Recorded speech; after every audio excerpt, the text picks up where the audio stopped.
नमस्कार दोस्तों, स्वागत है आपका मेरे YouTube चैनल जीएस एजुकेयर में। मित्रों, अभी तक आपने मेरे चैनल gs.educare को लाइक और सब्सक्राइब नहीं किया है तो प्लीज़ इसको लाइक, सब्सक्राइब और शेयर कर दें और इस वीडियो को अंत तक देखें। चलिए हम बात करते हैं कंप्यूटर में क्वेश्चन नंबर 1 की। कंप्यूटर में है क्वेश्चन नंबर 1 कि कंप्यूटर में उपयोग आने वाली आईसी चिप्स किससे बनी होती है। ये बहुत ही महत्वपूर्ण क्वेश्चन है, हर बार काफ़ी एग्जाम्स में पूछा गया है। तो इसका जो सही answer option number A silicon. ये जो है सिलिकॉन की बनी होती है मित्रों, ठीक है ना। नेक्स्ट की हम बात करते हैं क्वेश्चन नंबर 2 की। ये क्वेश्चन नंबर 2 है, देखिए ये फर्स्ट ही ये पे टाइप हो गया। क्वेश्चन 2 है कि कंप्यूटर में उपयोग आने वाले आईसी चिपों का निर्माण किया जाता है, ठीक है ना। जो आईसी चिप होते हैं इनका निर्माण किससे किया जाता है, इस सेमी कंडक्टर भी इनको बोलते हैं, ठीक है ना। तो क्या होता है ये सेमी कंडक्टर। नेक्स्ट हम बात करते हैं क्वेश्चन नंबर 3 की। देखिए यहाँ पे भी मिस्टेक है। ये क्वेश्चन नंबर 3 के आईसी चिप, जो आईसी चिप होते हैं, आईसी के वर्गीकरण का क्या आधार है, ठीक है। तो इनका जो ऑप्शन नंबर ए है ट्रांजिस्टरों की संख्या, ठीक है ना। जो ट्रांजिस्टरों की जो है संख्या होती है वही इनके आधार का वर्गीकरण होता है। नेक्स्ट हम बात करते हैं क्वेश्चन नंबर 4 की। क्वेश्चन नंबर 4 है कि मॉडेम क्या परिवर्तित करता है, ठीक है ना। तो मॉडेम क्या परिवर्तित करता है, ये एक्चुअली क्या होता है, एनालॉग सिग्नलों को डिजिटल सिग्नल में परिवर्तित करता है और डिजिटल सिग्नल को एनालॉग में परिवर्तित करता है। यानी इसको जो ऑप्शन नंबर सी है, क्या है, ए एंड बी बोथ इसमें सही है, ठीक है ना। इसका दोनों आंसर सही है। नेक्स्ट की बात करते हैं क्वेश्चन नंबर 5 के कि इनमें से कौन सा मॉड्यूलेशन एवं डीमॉड्यूलेशन करता है, ठीक है ना। इसमें कौन सा मॉड्यूलेशन और डीमॉड्यूलेशन करता है। तो इसका जो सही आंसर ऑप्शन नंबर से क्या है, सी मॉडेम का होता है। Modem is the right answer. Next है क्वेश्चन नंबर 6। क्वेश्चन नंबर 6 है कि वह युक्ति जिसके द्वारा आंकड़ों को टेलीफोन के माध्यम से बाइनरी सिग्नलों की सहायता से भेजा जाता है क्या कहलाता है, ठीक है ना। इसका जो सही आंसर है वो है ऑप्शन नंबर ए मॉडेम। इसका भी आंसर क्या है, मॉडेम।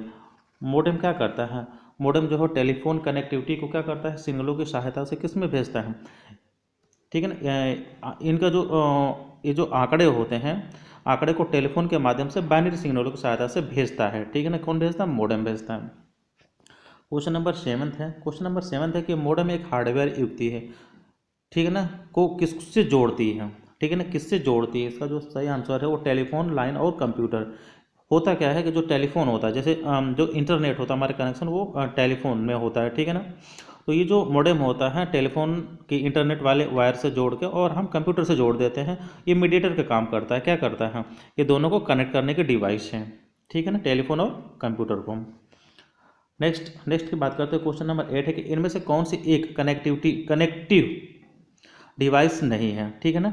देखिए राउटर कनेक्टिव डिवाइस है, हब कनेक्टिव डिवाइस है, स्विच कनेक्टिव डिवाइस है, कार्बन नहीं है। तो इसका जो सही आंसर ऑप्शन नंबर डी क्या है, कार्बन क्या है, कनेक्टिव डिवाइस नहीं है, ठीक है ना मित्रों। इसका नेक्स्ट हम बात करते हैं क्वेश्चन नंबर 9 के। क्वेश्चन नंबर 9 है कि रोम मेमोरी क्या होती है रैम मेमोरी क्या होती है। इसका जो पहले फुल फॉर्म जान लीजिए कि रीड ओनली मेमोरी क्या होती है मित्रों, रीड ओनली मेमोरी इसका फुल फॉर्म होता है। इसका जो सही आंसर है ऑप्शन नंबर ए, केवल पढ़ने के लिए आता है, ठीक है ना। और ये परमानेंट मेमोरी का काम करता है रोम, ठीक है। जो कंप्यूटर होता है, कंप्यूटर में जो मेमोरी होती है वो परमानेंट मेमोरी इसी को कहते हैं, रोम को ही कहते हैं। नेक्स्ट हम बात करते हैं क्वेश्चन नंबर 10 की। क्वेश्चन नंबर 10 है कि सेलेरोन पेंटियम और कोर क्रम किसके प्रारूप हैं, ठीक है ना। तो किसके प्रारूप हैं, option number C computer processor के ये प्रारूप हैं, ठीक है। नेक्स्ट की हम बात करते हैं क्वेश्चन नंबर 11 के। क्वेश्चन नंबर 11 के कंप्यूटर की अस्थायी स्मृति को क्या कहते हैं। देखिए बात आ गई ना, कंप्यूटर की अस्थायी स्मृति को हम क्या कहते हैं, रोम कहते हैं। रोम का हमने फुल फॉर्म बताया क्या है, रीड ओनली मेमोरी, ठीक है ना। रीड ओनली मेमोरी या अस्थायी स्मृति इसको क्यों कहते हैं हम। तो रोम क्या होता है कि जैसे हम जब कंप्यूटर शट डाउन करते हैं यानी जब बंद करते हैं तो जो कंप्यूटर की मेमोरी होती है वो इसमें ख़त्म नहीं होती, ठीक है ना। और जो रैम है, रैंडम एक्सेस मेमोरी, इसमें क्या होता है, जैसे हम कंप्यूटर शट डाउन करते हैं तो इसमें जो डाटा हमारा कलेक्ट होता है वो ख़त्म हो जाता है। और रोम में हमारा क्या होता है, डाटा ख़त्म नहीं होता है शट डाउन करने के बाद। और इसको क्या करते हैं, हम पढ़ सकते हैं, लेकिन इसमें कोई चेंजेज नहीं कर सकते हैं, परिवर्तित हम नहीं कर सकते, इसको सिर्फ हम पढ़ सकते हैं, इसीलिए रीड ओनली मेमोरी है। और ये क्या करता है, इसमें जो डाटा सेव है वो ख़त्म नहीं होता, यानी कंप्यूटर हम शट डाउन भी कर देते हैं तो हमारा वो मेमोरी ख़त्म नहीं होती, लेकिन रैम में ख़त्म हो जाती है। ठीक है, इसलिए उसको अस्थायी मेमोरी भी कहा जाता है, रोम को। नेक्स्ट हम बात करते हैं क्वेश्चन नंबर 12 की, कि स्मृति में आंकड़ों की स्थिति को विशेष रूप से व्यक्त करने का साधन क्या है। ठीक है ना, इसका जो सही आंसर है ऑप्शन नंबर बी क्या है, पता। ठीक है, पता इसका सही आंसर यानी address.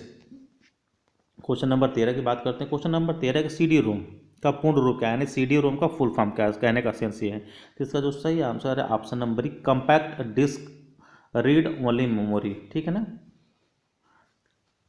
Compact disc read only memory, read only memory. ठीक है ना मित्रों, इसका जो फुल फॉर्म है। नेक्स्ट की हम बात करते हैं क्वेश्चन नंबर 14 की। क्वेश्चन नंबर 14 है कि कंप्यूटर की पावर बंद करने पर किस शॉर्ट टर्म मेमोरी का डाटा स्वतः खत्म हो जाता है। देखिए इसका सही आंसर है ऑप्शन नंबर डी, यानी रैम, रैंडम एक्सेस मेमोरी। ठीक है ना, रैंडम एक्सेस मेमोरी।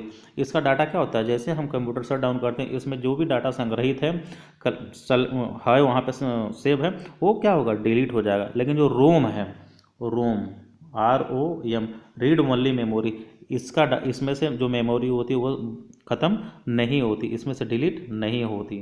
ठीक है, नेक्स्ट की हम बात करते हैं क्वेश्चन नंबर 15 की, निम्न में से कौन सा आउटपुट युक्ति नहीं है। आउटपुट युक्ति नहीं यानी आउटपुट डिवाइस नहीं है। जो डिजिटल कैमरा है, जो डिजिटल कैमरा है ये क्या है, आउटपुट डिवाइस नहीं है, बाकी सब आउटपुट डिवाइस हैं। ठीक है ना, नेक्स्ट की हम बात करते हैं क्वेश्चन नंबर 16 की, कि निम्न में से कौन सा कंप्यूटर की भाषा नहीं है। ठीक है ना, इसका जो सही आंसर है क्या है, रोम। रोम क्या है, रोम एक मेमोरी है कंप्यूटर की, रोम और रैम। ठीक है ना, बाकी भाषा जावा भाषा है, C++ ये कंप्यूटर की भाषा है, पास्कल भाषा है, लेकिन रोम मेमोरी होती है। ठीक है ना मतलब। नेक्स्ट की बात करते हैं क्वेश्चन नंबर 17 की, निम्नलिखित में से कौन सी वैज्ञानिक कंप्यूटर की भाषा है। ठीक है ना, जो देखिए भाषा तो सभी है, लेकिन वैज्ञानिक पूछ रहा है इसमें, वैज्ञानिक कंप्यूटर भाषा, तो ऑप्शन नंबर सी यानी फोर्ट्रान। ठीक है ना, फोर्ट्रान क्या है, वैज्ञानिक कंप्यूटर भाषा है। ठीक है मित्रों, तो ये रहा आज का हमारा क्वेश्चन। अभी तक आपने मेरे चैनल को सब्सक्राइब नहीं किया है तो प्लीज़ लाइक, सब्सक्राइब और शेयर कर दें मित्रों। मेरे चैनल का नाम GS.Educare EDUCARE। ठीक है, थैंक यू मित्रों, थैंक यू सो मच।